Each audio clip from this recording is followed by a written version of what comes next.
This is a Forwardly podcast. Hey, Colin. Yeah, Cadence. Do you like media and entertainment that's badass? Durr. Do you like media and entertainment that's bitchin'? Yeah. And how about a little bonkers? Hills, yeah, throw that in there. Then I think you might like this thing called the Bewatch Rewatch. Oh, God. Are you trying to promote the podcast I'm actively doing with you right now? A little bit. Is it working? Cool intro. All right, well. Let's get started. Get into it, guys.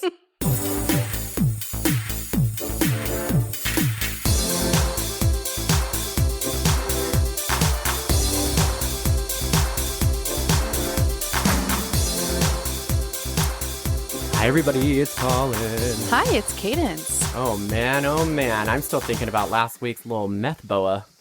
Can you imagine how fast that thing's slithering through the station? Just killing so many people, so many cops. I wonder what the Santa Ana Huntington Beach news is. It's like thousands of cops killed in old firehouse due to methed out snake.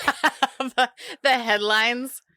And Corey's just like, oh, that. And you know the reporter covering it is that real smarmy guy from the serial killer episode. Oh, no. He's like, yes, my revenge on those cops. Wait, no, actually, I'm thinking 2 episodes ago because I'm still thinking about Rebecca. If she got away from my mind is always heist. on. Yes, my mind is always on meth rat, but I'm thinking. Oh, you're right, because the last one was the jewelry district. Yeah, was whether Bex. I wonder if she ever made it. Oh, I hope that she's in prison and... You know what? No. Bex put a lot of time and effort into that scam, and I really hope she's out there making her way in the world. I don't even want her to be in prison. She made a name for the jewelry district. Nobody knew what it was, but now they do. Palermo's probably like, I hope she's frying. She's in the electric chair. He just wants everyone to get on that electric chair. How you doing, Katie? I'm good. I just got back from a road trip. Actually, you guys, Cadence is here in the same room with me. I know. It feels real weird. We're actually recording together. She got back from her road trip and came in last night to see me in San Francisco. So we're sitting in the same freaking room. Can you believe it? Conceptually, can you really grasp 2 people sitting in the same room talking at the same time? Oh my God. We were trying to do a GoPro video or a phone video, and it's just our setup is so ridiculous. It's really, really ridiculous. Let's just say we're creative in lots of ways. Yeah, we got real creative with this setup. So we were like, if we take a video, no one's going to even understand what kind of thing this is. What's happening?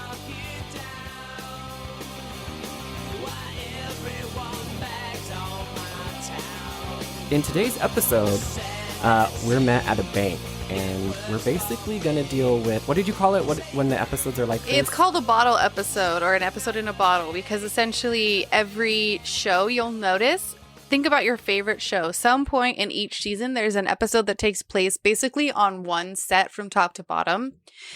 Breaking Bad had them, Pacific Blue has them, Friends had them, any show you can think of. There's one episode where you essentially have to use that episode to cut production costs. So then you don't have to build any extra sets. You don't have to bring in a ton of extra characters. There's not a bunch of different locations that you have to shoot on. It's all basically start to end in one place, kind of just like a play on a set. And so this is our bottle episode for this season of Pacific Blue. It all takes place in a bank. Well, guess what time of day? Well, midday ovs. Ovs midday. Just sun up, guns out, guns out. So we meet Corey and T.C. They are pulling up to a bank. T.C.'s on his bike. Corey is she's in her civvies. That's what Palermo calls them. That's when you're wearing clothes that aren't your uniform. Commoner people clothes. Mm-hmm. I did not catch that they called it civvies, but that makes sense. So that is important. The only reason I'm bringing that up is because it's important for 2 things. One is there's a lot of talk about Corey's bod this episode. Whoops, how you doing over there, friend? Some fell. And then the second reason is because it plays into the plot in the future. So they're meeting at the bank because Corey has decided that she wants to buy a motorcycle. Oh my God, I was just going to say, right. They're just having this casual motorcycle talk and TC's like, are you ready for this? This is a big commitment. Mm-hmm. This is it, a big build up. And I will say one thing though, I'm going back to the uniform thing. White polos just don't really do anyone any favors because Corey looks so much different without her white cop uniform on. It literally transforms her. So I just think in general, if you're hot, not male, female, whatever, just a white polo with spandex black biker shorts just don't really ever do anyone a ton of favors. When I was a cheerleader, we had these uniforms that we had to wear. We had to go to cheerleading camp in the summer, and we were assigned. They were like our leisure, like cheerleading camp uniforms for some reason. But speaking of white polos, we had to wear these like hideous, like really baggy white, like polyester polos with collars on them. Cute. And then wow. they had like our names on them. And I always hated them because I already was insecure about my body. But then you're wearing this like big billowy like polo. It was such a weird choice. I think I kind of remember that, maybe. It was such a I don't know. weird It was choice. very, I want my pink shirt back from Mean Girls. It Like totally it was, you were, was. hey, Katie, and everyone called her Katie. Oh, got a little parallel. Anyway, so back to the story. That brought me back. So the thing that I was not 100% clear on, and maybe you could walk me through this, is why is TC helping her buy a motorcycle? Why is he accompanying her to the bank? Is it because she needs a man's signature on the paperwork? Like, I couldn't quite understand. Or is she buying the motorcycle from him and he's changing the title over to her? Oh, no, he's going to visit his old pal at the bank. He's friends with somebody at the bank. No, he knows the security guard, but That's it. He just wanted to say hi. No. He's just really good friends with that security guard. Wanted to say, hey, what's up? There is something. Okay, so admittedly, I always take notes and pay attention and watch with subtitles, but admittedly, that was the thing I wasn't quite sure about. There's some sort of paperwork that's changing hands, and what I think is happening is it's TC's old motorcycle, and he's selling it to Corey, so they're like exchanging the money / the title at the bank. So anyway, we're getting lost in those details, but yes. The point is that he's got to get to work in 10 minutes. So he's in his police uniform, as we stated, and she doesn't. That's her day off. So she's in her civvies. And they have separated. So she is going to take out some money. He's going to meet security guard, banker, whatever he needs to do. But as they're standing in the doorway, a pregnant woman walks by, which also sets the stage for the rest of the episode. Because then we learn for the first time of many times that Corey does not want to have children. Check it out. My worst nightmare. Oh, come on. You won't feel that way when it's your baby. The closest I want to get to the miracle of birth is the Discovery Channel. Oh, she is just like, and I knew instantly that this story was going to go down this pregnancy route because it's the most like bizarre, unwarranted conversation. This pregnant woman walks by and all of a sudden it's like, do you want to have kids? Oh, no, I would never have kids. Babies? Do you like babies? Oh, don't even show me a baby. And they're just going back and forth. And I'm like, no one would ever have this conversation. Outside of a bank. Right? No one would ever have this conversation if a pregnant woman walked by them. It would be the most unnatural conversation. So I knew it was going to go into there, but yes. And then TC's like, oh, I wouldn't want to have kids if I were you either. It would ruin all. And he makes like an hourglass shape with his hands. And he's like, all of that. Ugh. And it's the grossest. But she kind of feels the same way. She's like, I got a banging pod and I do not want to pop out a little turd to, ruin this. Which is fine if she feels that way. But he just did not need to comment on it. That's all. So after they have this bizarre, weird little baby interaction talk and a little bit of like weird sexual, I wouldn't call it tension, just kind of maybe harassment. I was going to say harassment. I think is the word you're looking for. They do split up. Right. They go into the bank, and this is my favorite thing ever. So TC does know the guard. You were right about that. Mikey. And he's like, Mikey goes, hey, TC. And they like talk shop for a second. You know, I heard that you took the entrance exam for the department again. Yeah, hopefully third time's a charm. Hey, listen, it seems pretty quiet in here. I'm going to go pay a visit. Yeah, take your time. We'll keep an eye on things. And so I don't think that's how that works. The security guard leaves, and TC just like goes on duty at the bank for 10 minutes. Literally. He's just like, hey, bud, you go get your sandwich. I'll walk over like that's a security guard and a cop are two very different things. And I just don't quite think that's how that works, but maybe I'm wrong. It's so funny. I'm like, you're not getting paid for this, and nobody at the bank knows who you are. And do you have the authority to let an employee of the bank go on break? Like, the whole thing is just so random. You also have to get back to the station. You're there for like... You have to be there in 10 minutes. You just said your shift was about to start. I know. That guy could be eating a sandwich for an hour. TC, what are you thinking? Just always trying to help people. He's a cop. He is a cop. Always trying to help his old friend Mike. Corey's going to get withdrawal. She's standing in line. She's in line, right. And she's like getting ready to talk to the banker. Hey, girl, how you doing? Let's get some money out. And then her little cop tingles start going on. And she's like, something here is a little fish. But these guys walk in and they look... like businessmen. They're wearing suits and ties, and they come in with briefcases as if they're there to take care of business. So no one thinks really twice about it. Except for Corey, something's going off. Her little spidey senses just aren't making sense. And she's right, because 2 seconds later, you realize they're not businessmen. They're pulling a bank heist. This is cops and robbers. And of course, there's always a Weasley one, and there's always a 8 foot tall one with the goatee. With the goatee, always. obviously. I think that's like their standard for any. Even remember when we did Baywatch Glacier Bay? Yes. Maybe that's him. Oh my God, because remember I was like, this You're seems right. like He seemed so familiar. I think it's him. You're right. I think it might be from tall. Kevin from the Backstreet Boys. Yes, Kevin from Backstreet Boys made another appearance in one of Good these for shows. He's a little typecasted, but good for him. His reel is growing. His reel is just the same character over and over, same clothes, He's same like, demeanor. I have a really large range. I can cover villains from all backgrounds, from the mob background, organized crime background. I can do any So kind of good. crime villain you need. So the good thing about this, well, not the good thing, this is obviously a terrible situation, but because TC is such a nice guy and he's like watching over the place for Mike, he's kind of in the back area. He's kind of a little bit out of this situation. So they don't notice him in his cop clothes. No, they don't see him. He is like a camouflage little Otherwise, tiger. do you think they would have tried to rob this bank if they would have seen a guy standing there in his police uniform? with his what did he say? His 2 big guns? Yeah. His backup. Yeah, his 2 backups.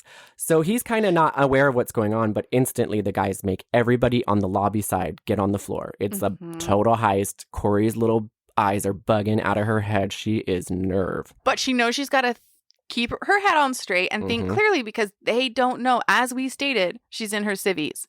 So they don't know that she's also a cop, and they can use this to their advantage. But guess what? Just something else. Remember how we mentioned that prego lady earlier? She's in there. Starting to feel a little weird. Her stomach's starting to get a little contracting, I guess you could say. Contractual? I was going to say, what word did you just use? Contractional? Yeah, she gets, I'm going to say it's the stress that triggers it, but she at first is like, it's just Braxton Hicks, which if you've had babies or heard of babies being born, pregnancy, sometimes you have these like, quote, fake practice contractions that happen. They start at like 5 or 6 months, and they're just, just your body's like, oh, you're going to have to do this for real one day. And so at first she thinks they're just Braxton Hicks, but then it becomes clear it's not. And guess what? We've already established that Corey wants nothing to do with pregnancy or babies. Oh, yeah. She has no idea what's going on. She's like, ugh, I can't believe this is happening right now. But obviously she's Corey, so she's going to have to help. Right. Right? But she's going to do it reluctantly at first. And my favorite thing, too, is like, so during all this, they kind of, the robbers kind of notice her, but she's kind of in the background, but they know something's up. And they keep just calling her like, get that fat cow. What a fat cow. Get that fat cow over here. And I'm like, she's pregnant. The whole episode, they refer to the pregnant lady as like a fat bitch. And it's like, she's clearly pregnant. And why are you being so harsh? Because it's like, first we hear about how much Corey hates pregnancy and babies. Then we only hear the pregnant woman being harassed and called terrible names. And I'm like, did nobody just feel like maybe this was coming off a little harsh on pregnant women?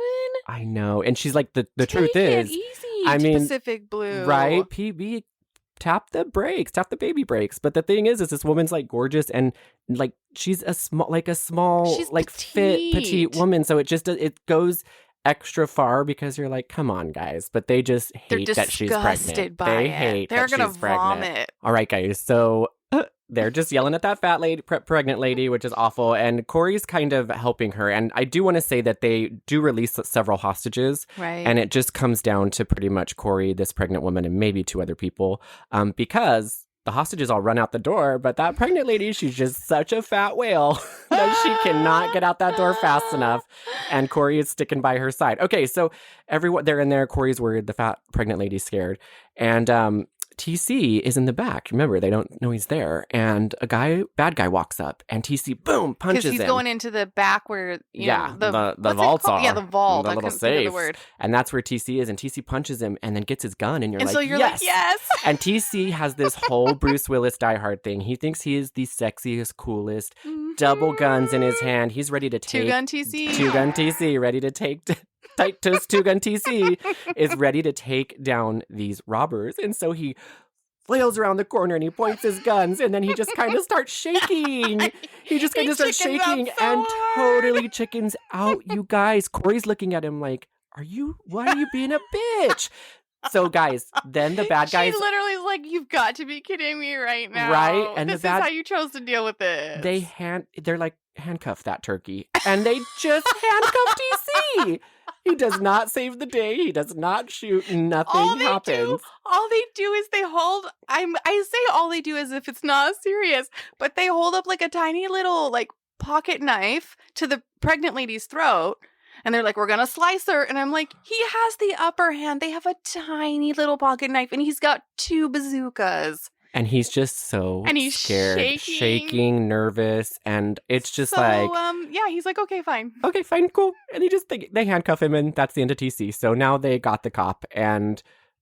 So the one person you think is going to be their salvation, of course, is now a hostage. But they don't know that Corey is also a police officer. She's still in her civvies, so she's going to help formulate a plan.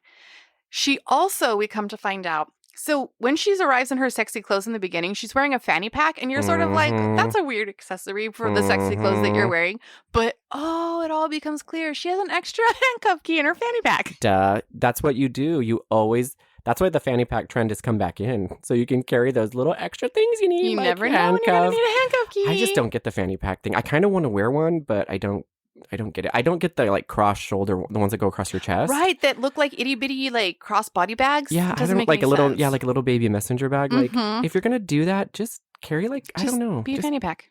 Just either a fanny pack or a messenger bag. Right. Don't try to meet in the middle. Don't try to, and it's like over your chest. Like it's just weird. Because it looks like it's a mistake. Uncomfortable. Yeah, it doesn't look right. And too especially when these like big buff men like wear them, and it's just like a little baby over the top. Little pack. Like what are you putting in there? Like honestly, your AirPods. I was going to say earbuds, and then I realized that I need to be cool and say AirPods.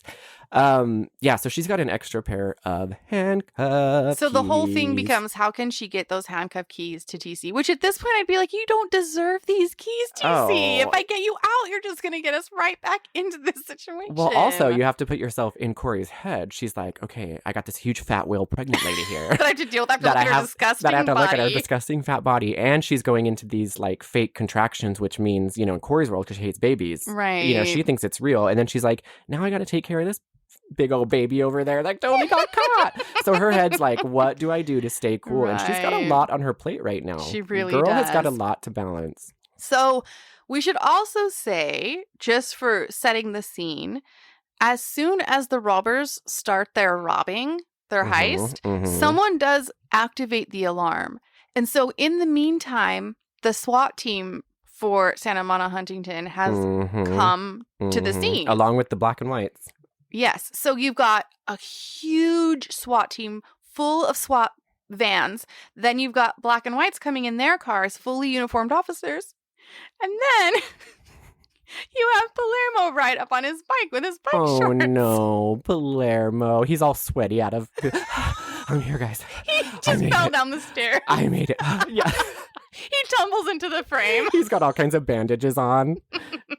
He's like, he's got his post-surgical wounds all covered up because he's been shot. Oh my gosh, it reminds me of that movie Wayne's World. Remember when that woman on the bike hits the front of the car and she gets she biffs it, and then she's like later all bandaged up and she's like, "Hi, Wayne." Like that's him. He's just pure head to toe bandage. Like I made it. But yeah, he rides up. Bless his little heart. So he rides up and okay, I mean, just as I said, there is an entire SWAT team available. An entire SWAT team trained for this very thing. And they just completely defer to Palermo. They're like, no, you take over. One of your guys is in there, so you should probably deal with this.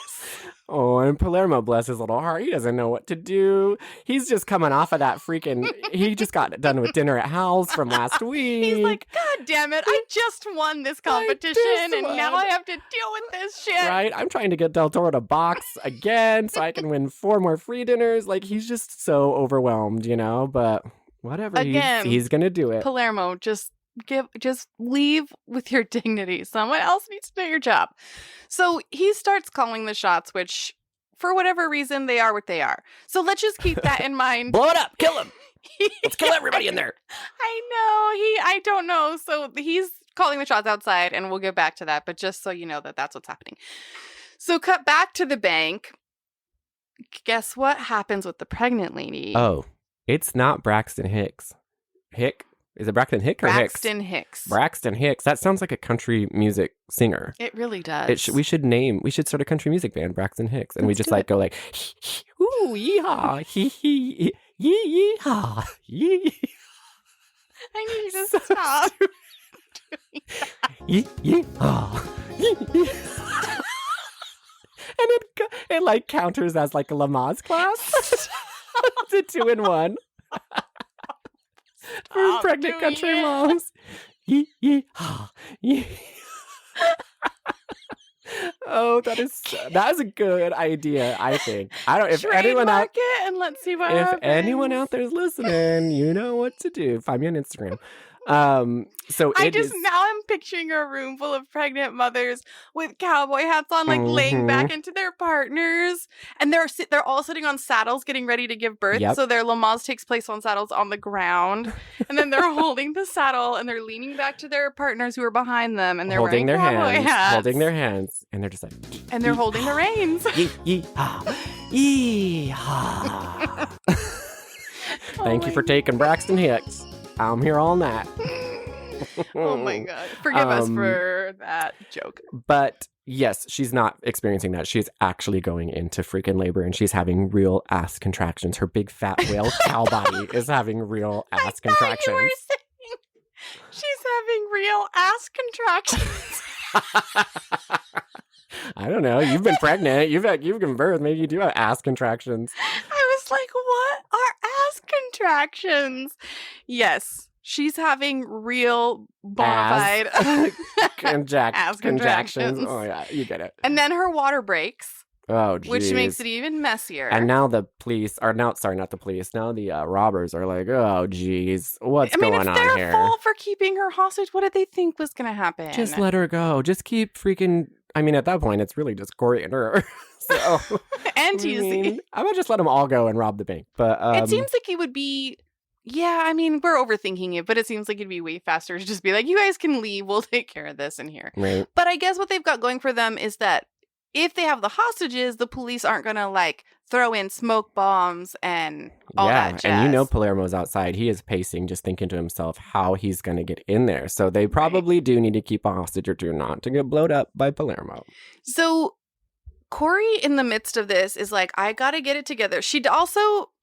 The woman starts going into labor. Her water has broken. She's crying. She's sweating.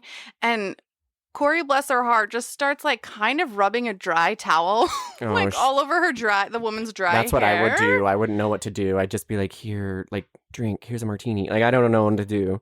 Yeah. So, and then she goes over. So at this point, they've made Corey sort of the caregiver for the group because she's a woman. Yeah. They're like, right? Just deal with that woman because over there. She's don't care. also been instructed to deal with T.C., like take care of him as the hostage, because they don't know they know each other. Oh, but I do want to mention between this, yes. So Corey, she's got to take, like we said earlier, she's got to balance two things.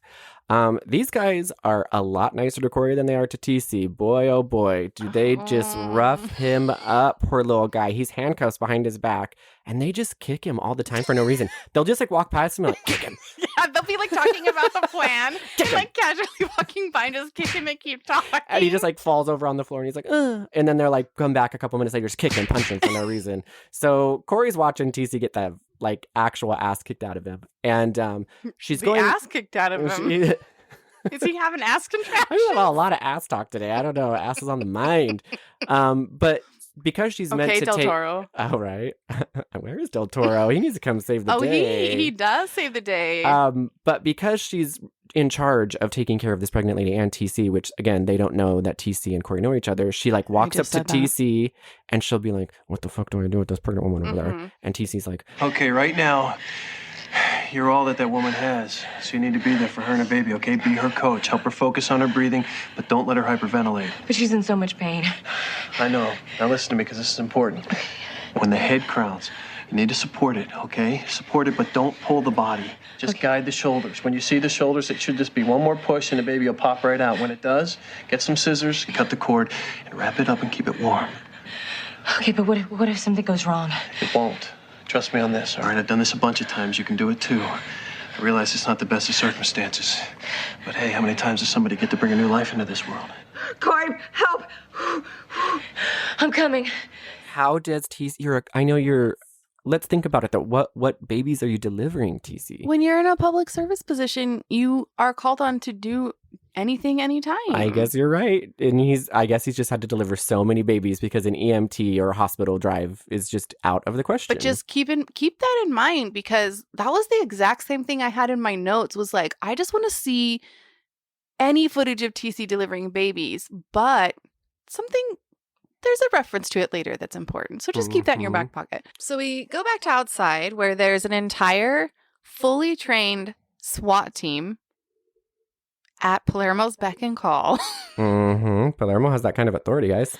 And he decides not even to utilize the SWAT team for this next part, but he calls in, of course, Chris and Del Toro. So they spend an hour riding their bikes over to the bank. The SWAT team's like, maybe someone here could help. And he's like, absolutely not. I've got 2 bike cops in there, and all we need is the other bike cops to get them out. They are ready. We don't need your services, but thank you. We're an elite bike cop team. I'm like, no, the SWAT team's trained for this, but let's let the guy who remodeled an old firehouse run this whole thing. Sounds legit. So, of course, Chris and Del Toro are over in a heartbeat, like Katie said, but... Or 1,000 heartbeats, because it took a while. So, apparently, Palermo, just as he knew Anton Mortimer, he also knows someone else that can help. So, this is where they tried to make the plot a little bit futuristic and more complicated than it needed to be. They tried to go full Hackers, because that movie Hackers had just come out. Remember Angelina Jolie, baby Angelina? Computers were still a little bit newfangled. The internet, Wi-Fi, all of that stuff, dial-up, whatever, was still very new. And so Palermo says there's only one guy in all of the area who can get hacked into the system and keep the bank robbers from transferring all the bank funds into their bank account. And you're gonna find him living in a rickshaw. Oh my God. On Venice Beach. Where does Palermo get these people? Does he have a Rolodex of a bunch of freaking weirdos? That, why is there no one else more professional? If you need help figuring out this arsonist crime, go to this crazy person. If you need help with this, it's weird, strange people everywhere. The FBI and SWAT both have people trained. Yeah, you would think know how to do this. You think that Palermo would use those resources in front of him right there. But he's like, no, we're doing this my way, which means I'm going to send Chris and Del Toro on a bike ride to find a rickshaw on the beach. Yeah, there's no address or anything. It's just look for a rickshaw on a beach. And in the scene, it cuts to Chris and Corey riding their bikes, and Chris is like, 45 minutes and nothing. It's gotta be here somewhere. Yeah, this seems like a real waste of time when you've got hostages in a bank. Sending 2 guys on a bike for 45 minutes to hunt down a guy in a rickshaw.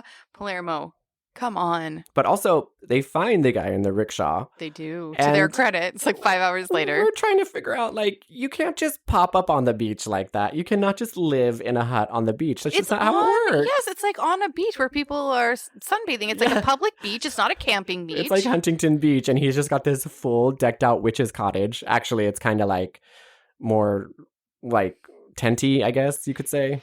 Yeah, it's a rickshaw that has so many strips of fabric that it's essentially now covered. But it's all little strips of fabric that create one big umbrella. And then he's dressed in just the most wild and crazy getup. He's got a business suit with the sleeves cut off. I think it's supposed to show he's just the eccentric, weird hacker guy. But yeah, he's shred up clothes, put little Ninja Turtle bandages over his head. He's ready to be hacking something. He's got ties around every limb that he's got. Loves those ties. So he's living on the beach because you might be asking yourself why. I mean, if you're a computer hacker, how are you going to get the internet living on the beach? He doesn't, because he's given up that life because... Wait.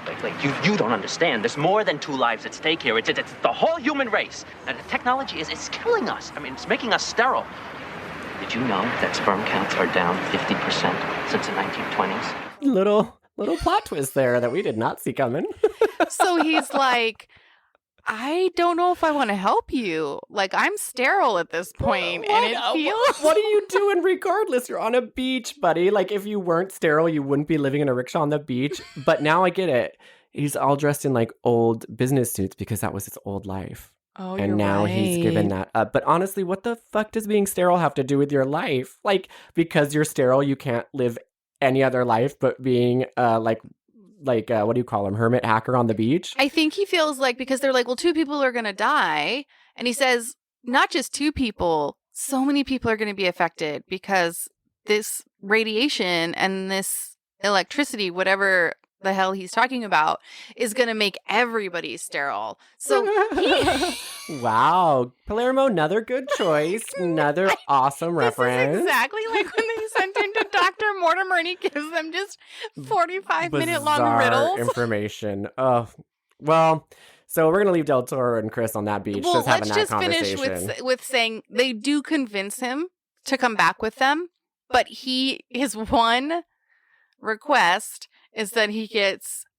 one of those those like shields that they give you when you get x-rays to put over. Yeah, it's like a lead vest. That's his one request. So does he think if you're sterile, does it come back? Like, I don't know how that works. I don't know. Maybe it's going to shrinky dink or something. So yes, they convinced him. That whole storyline went way over there. Yeah, they tried. We're back at the bank, and guess what, guys? This woman is having her damn baby. Her real ass contractions are hardcore going, and Corey is just dying. But like we said, T.C., the midwife, he's giving her all of this information, and he's just kind of like, you can do it. And now it's all on her and only her to deliver this baby. And I would like to say that this pregnant woman becomes super sassy. I guess when you're having a baby, which, like, I get it. Yeah, I mean, I don't get it because I've never had a pregnancy, but she's just like telling the robbers to like shut the hell up, and they're like trying to get her to be quiet, and she's like, you shut the fuck up. Like, she's just having a baby. Yeah, she's just really and then you're like, oh, this bitch is real. Like, she does not care. She wants to have this kid. At this point, yeah, she's got zero fear. She's like, nothing could be worse than what's happening right now, because she was planning on getting an epidural, and she's like, now you're asking me to labor without an epidural. So at this point, like, I don't care. Shoot me in the head. I don't care. She's given zero fucks at this point. Corey, bless her heart, like, yeah, she's delivering this baby, right? But this woman is laying flat on her back on the bank floor. They're not like, she could be squatting, she could be propped up. Put like, her in a gravity's chair or working something. against her so hard. I mean, oh man, Corey, I'm no midwife. I don't know how to do it, but like, I would at least know. Yeah, maybe just the sheer gravity of the situation. No pun intended. Like, make that woman a little more comfortable. But she's like, no, cold hard bank floor. Let's pop out this baby. Yeah. And guess what? It does get popped out. That baby just slides right out. Can we also just say we have a moment of tenderheartedness from one of the robbers, because he's watching and he says, "Oh, would you look at that?" And so even he gets like a little bit carried away in the miracle of birth. Yeah. The miracle of birth. The miracle of birth. Miracle of childbirth. It does it to you. He's just really, they're into it. But the other 2 robbers, because there's 3 main ones, and they are just not having it. They're just like, this is, again, shut that fat cow up, get her out of here. So it's pretty wild. But yeah, she has the baby. Corey's confronting her and confronting her. She's not confronting her. I was about to say, she's like, hey, listen, I thought that on the floor, you were kind of bitchy to me. Listen, we need to talk. Your attitude the other day when you were pumping that baby out and I was laying you on that cold, hard bank floor, it was rude. No, I've been watching too much Real Housewives. I meant comforting her. So the other thing that happens is Corey and T.C. concoct a plan for her to get those extra set of handcuff keys out of her fanny pack.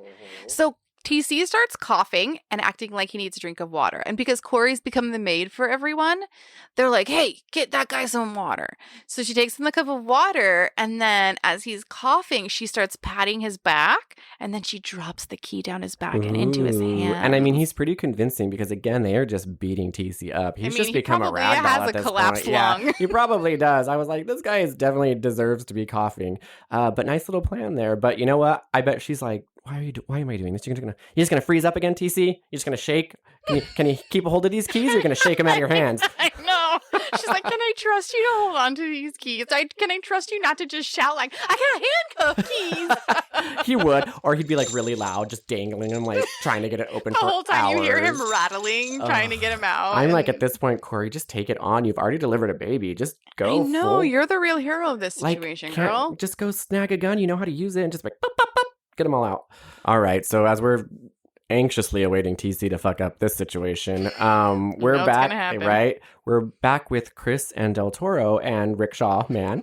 And it's a scene from outside the bank, and Del Toro and Chris come rolling up on their bikes, and the rickshaw guy is running behind them with his rickshaw, sweating and dying, okay? How long did it take? He's hobbling, and I'm like, you guys. Freaking jogging with his rickshaw. He's like carrying full, it. like sweating rickshaw behind him, a huge rickshaw, and they just pull up and they just like leave him in the dust. And you can tell that they've been riding their bikes very slowly because they're parallel to him. And we're thinking a couple things, like Del Toro, Chris, if you're so intent, like help him, or just be like, hey, we'll call in another cop to watch your rickshaw, like why you help us with this hostage situation. Do something to help. Security on your rickshaw cover, right? Something, or at least like Katie said, like tie a string to your bike and help him. Like this is so crazy, but pull him along. Anyway, they pull Put up him on the and back of he's your bike, pump him all the way over. Right, he's literally jogging behind them and pulls up like a good 5 seconds after they do, sweating and panting.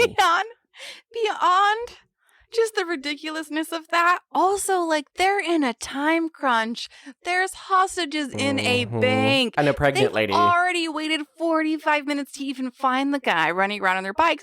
And now they have to wait for however long it takes for them to slowly ride and jog all the way back to the bank with the rickshaw. Realistically, that would be a few hours. It would be definitely nighttime or the next day if that was the case. Jeez, Del Toro. Chris, what are you doing, guys? So what if you could have been like, you know what? I'll stay here and watch the rickshaw. I'll just stay here. You guys go. Get on my bike. Let's go. So they pull up, and basically this hacker is now kind of negotiating his terms. Like, I'll help you guys do this, but I need some things in return. Right. And this, like Gaten said earlier, with his weird, sterile, penis shrinking thing, he's requesting like the most bizarre things. A dance belt. A dance belt, a harness, a little thing that we said, like the lead vest, and Palermo's like, Chris, you go get it. And so Chris is like, man, fuck, I gotta go do this. And so she like rides off. She's on. I thought I was done with this assignment. She's on pickup like really random shit duty. And he's like, all right, I'm gonna help you. You know what? Usually that's Elvis's job. Where's Elvis? Yeah, He's always on pickup random shit duty. They really don't know what they were doing with Elvis. The Pacific Blue team, we would love to know what you thoughts with Elvis were. Mm-hmm. Because like we said, we thought he was gone until he popped his little head into Del Toro's boxing episode. But now he's gone again, and you would think, like, hey, send Elvis on this, dude. He's a bike. He fixes bikes in the office all day. He has nothing else to do but procure equipment. Right? Well, he's probably looking for them aliens or dealing with foreign mafia. Well, that even makes it even more. He would bond really well with this guy. Oh, yeah, because they're both kind of like that very eccentric. Weird. They should have totally had Elvis come in, but maybe they can't have too much eccentric on one screen. It would have been a battle for screen time. We would have been forced to choose one or the other. We can't do that. So he says he's going to do what they're asking him to do, but he needs a safety corridor and he needs a dance belt filled with magnets to protect his vital organs.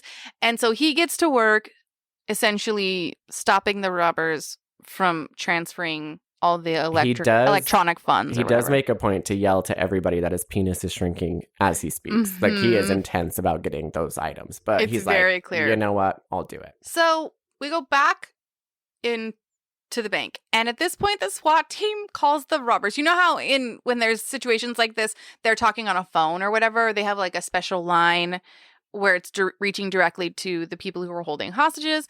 So they're doing this. The SWAT team leader is holding the phone, and Palermo just takes it out of his hand. He's like, let me handle this. And he's getting too big for his britches, that Palermo. He's thinking he's the shit right now. This is the most attention, like, our most power he's ever been given, probably. He's tripping balls on this power.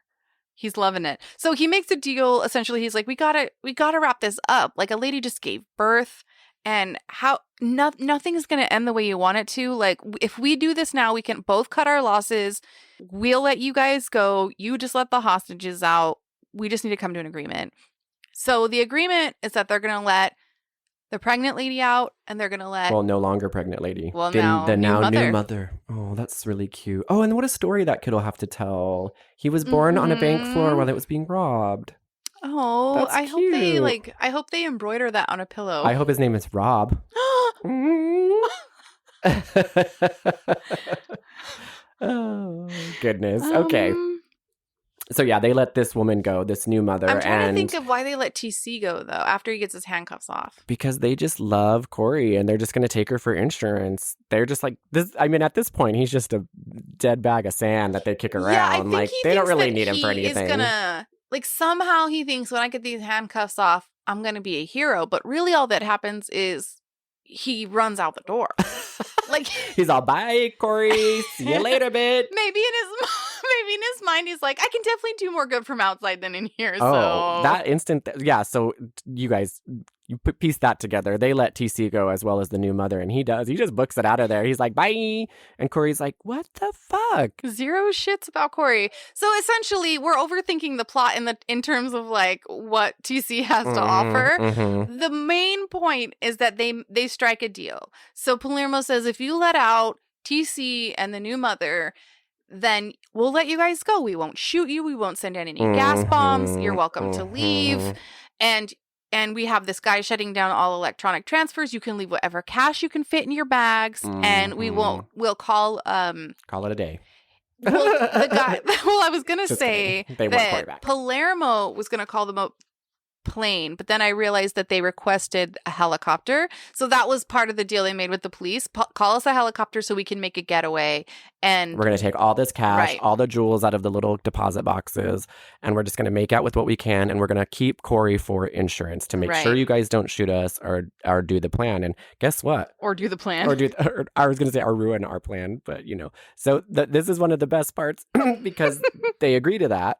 And they decide to go to the helicopter, the way they decide to go from the bank to the van. Yeah, they leave the bank into a van in this bizarre sheet thing that they got. Where was that in the bank? Okay. A, and B, what is the point of that? Imagine those costumes where the front is, so it's a camel and the front is one person and the back is another person. You know what I'm talking about? I love those. I've always wanted to do one of those. Yeah, it looks like that. They have this burlap sack hanging over them, and they're all walking in a line, huddling underneath the blanket, and it's so awkward because it's making visual contact. Yeah, it's so awkward because all the SWAT team and police are out there, and they're just kind of slowly trotting, really slowly, running into each other, running into items to get to their van, and everyone's like, cool exit. But they make it to the van, and then they're gonna go to their helicopter, and you're thinking, shit, these guys might get away with it. They've thought about everything. They've really thought about everything, and they're taking Corey with them at this point. Oh yeah, we're like, is Corey gonna live? Is she gonna die? Is she going to be a new mafia wife? What's happening? They get to the helicopter, you guys. They get in. They're making an escape. But guess what the fuck happens? Somehow, the bike cops have defied space and time. All physics are gone out the window. And they've made the same trip. Okay, these guys took a van on the highway to the flight pad and are entering the helicopter, and somehow Chris and TC are pulling up on their bikes at the exact same moment. And the helicopter's taking off. It's done. And this again, quantum physics out the window because TC gets on the handlebars of his little bike. And so his bike's moving. So you got the momentum of your bike moving. Stands on the handlebars, leaps off the handlebars while it's moving, and grabs the bottom of the helicopter. Such Die Hard. And he's swinging on it so hard, and you're like, holy shit, how did that just at this point, Chris you're so blown away. You're just like, wow, that is so cool that you don't ask any questions at all about how this even transpired. So there were 3 robbers, and I should say that Chris has tackled one of them off her bike. Okay. Then Corey, because she sees them coming to her rescue, she turns on the guy that has her. So she kicks him and beats him up. She's got him under control. So TC's going after the last guy who's hopped on the helicopter. He's on the legs of the helicopter. He climbs up into the helicopter and just throws the guy in the ocean. Yep, just throws his poor little body. Oh, it's giving me flashbacks about Todd. Remember skydiving Todd? Oh, rest in peace, Todd. Todd. But he does and the murderer, the bank robber at this point is clearly has a gun looking down at TC, but somehow TC like Spider-Man's his way in there without this guy being able to do anything about it, you guys. He was just sitting pretty, and TC literally like, poke, and he flies out the helicopter. And I'm sitting there thinking, like, I get what you guys are like trying to do. Like, he straight up kills this guy. Yeah, he throws him out, but it's like, there was no way that could possibly happen. And then the poor helicopter operator, you know, he has no idea. He was just like there to charter this helicopter out of town. It's like an Uber, like a helicopter Uber. What? He's like, wow, what a wild day. I'm going to call my family and tell them about this. Yeah, he's so confused about like why people are being thrown out of his helicopter. And TC's like, land this right now. And he's like, dude, I just was following orders. I will land it. I don't know what's happening. It's crazy. Oh, it's really intense. It's one of the more intense by loss of physics things that we've ever seen on this show. There's been some good ones with that one. And so I guess you guys have put the pieces together. They definitely save Corey. The bank robbers don't get away. They actually, some of them die. And yeah, that's it. That's what happens. Well, we should follow up with sterile guy. Let's close it with a positive sterile note. peen. Sterile peen. So his rickshaw has been relocated back to the beach, and Chris and Del Toro arrive at his rickshaw with a gift. It's a little chastity belt. I was like, I don't even know how to explain it. I guess it's just a weird little, and he's so happy, and he's just like, yes, I'm not going to be sterile anymore from the waves of all these. It doesn't really make sense. It doesn't really make sense. But it's also, I should say, don't imagine this belt as being like a really clunky, gross thing. They have decorated it. You know, Del Toro you brought out all of his crafting supplies. It's colored. It's got fringe. It's got magnets dangling from it. It's a beautiful chastity belt or whatever. EMF frequency. Or belt. No, that's repetitive because it's electromagnetic frequencies. So an EMF blocker. Yeah, or like an anti-EMF or whatever. So this is where, keep trying to say it, I'm going to say that this is also where I talked about earlier that we follow up with TC and the childbirth situation. She says, by the way, Mr. Expert, how many babies have you delivered? None? 0. Wait a minute. What about all this birthing spiel you gave me? The crowning, the breathing, the... Cutting the cord. Yeah. That stuff was great, wasn't it? Yeah. Discovery Channel. and she's like, you are kidding me right now. Whenever. She goes, you're joking, right? And he's like, okay. I don't know, am I? And she's like, you're joking, right? And he's like, I don't know. And he gives her like a playful face and rides off. And she's like screaming at him like, TC, do not fucking leave. You are kidding me, right? I took it as like, he just was like, gotcha. You did on your own. The power is within you to give childbirth. You want to have a baby. Because Animal Planet, you do not, they do have babies on Animal Planet. Animals have babies, but they don't like have midwives or film it. And it's an animal, you guys. It like literally drops to the ground. Like a giraffe drops like 4 feet. Like it's not the same as delivering a human child. So it doesn't, that explanation is just, it doesn't make any beyond sense. Me. But he also, you know, in the end, he's like, do you think you want to have a baby? She still's like, fuck no. But I'm glad I delivered that one. Yeah, it's like, I have it under my belt. And it all wraps up same day. What a wild day for that. What a wild day. I mean the only thing, that's not the only thing being defied. It's like time. Like that was like an endless, time eternal black hole. Could you imagine being kidnapped? Not kidnapped, I guess. Or held hostage? Yeah, that'd be crazy.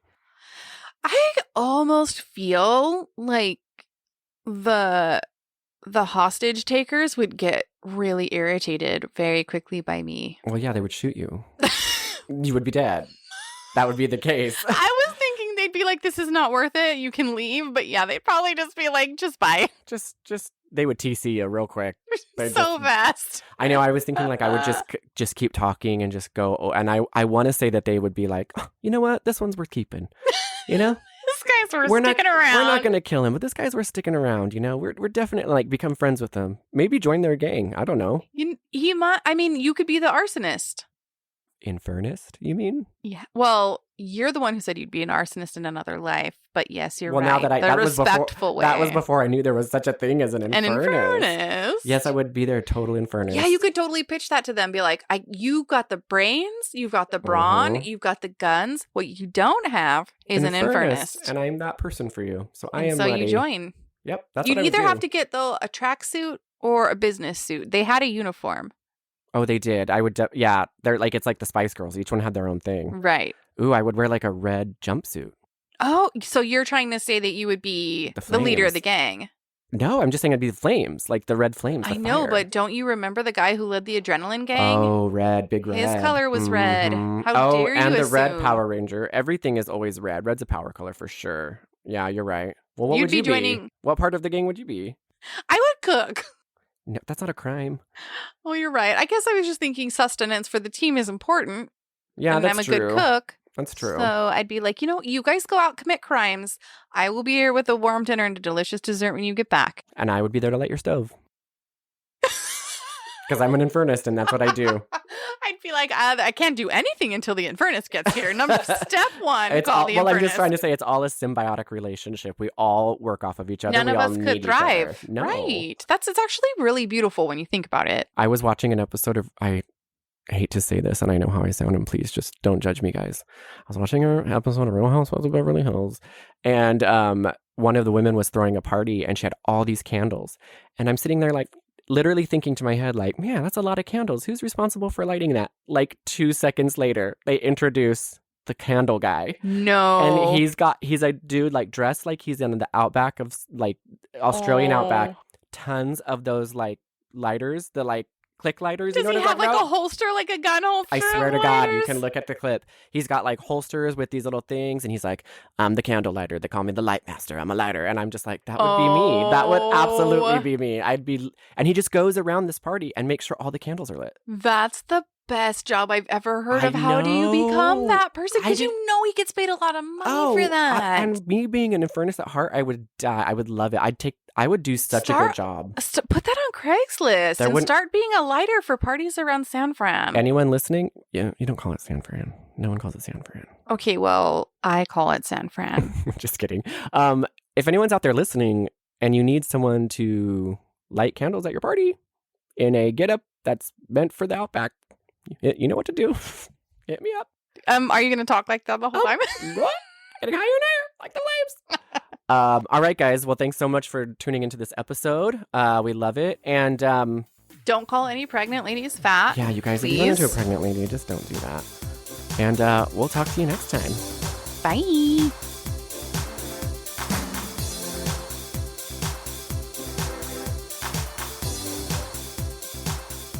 Road tripping. I asked you to make like videos and post it on Instagram. I just wanted videos of you like sunglasses, like your aviators on, arm out the window, listening to like old rock, just like driving through the desert. It was not that at all. It was me listening to audiobooks. When I got really tired, I would turn on music and sing along to it. But for the most part, I was listening to Mating in Captivity by Esther Perel and Being in Love with a Highly Sensitive Person because Oh, geez. I'm a highly sensitive person. You are I'm not. What do you call the opposite of that? Oh, Not a highly not a highly sensitive person. Because Jed and I started listening to it and I was like, I feel like this might be helpful just in our dynamic in general. So he started listening to it as well. And then he takes notes and then he'll ask me certain specific questions later on and we'll like have a book club about it just so that he can kind of like Kinky. understand Wow, that's hot. Kinky my headspace foreplay. and how I exist as a highly sensitive person in love. That's all.